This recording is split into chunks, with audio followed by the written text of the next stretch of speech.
Good evening, I'm Kristen Bakke. And I'm Anthony Matt. Thanks for joining us. For the first time in more than 20 years, Minnesota will be holding a presidential primary instead of a caucus. This comes after people had issues sharing their voices during caucuses in the 2016 presidential election season.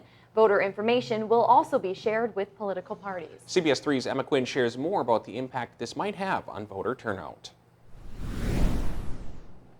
Changes are coming to Minnesota when it comes to voting. For the first time since 1992, a presidential primary will be held instead of caucuses. Now with the presidential nomination primary, they're going to vote at a polling location instead of going to their caucus. With the law change, certain voter information will be available to major political parties. When people go to the polling location, they have to state which party they're going to vote for, and that information is recorded, and then after the election, the Secretary of State is required to provide that information to the four major parties. That information includes a voter's name, address, and which party they voted for, not which candidate. That it's not who you voted for. Your ballot is still a secret ballot, but it's essentially that person A voted in the Democratic primary, person B voted in the Republican primary. Political experts say the information could be used for political research.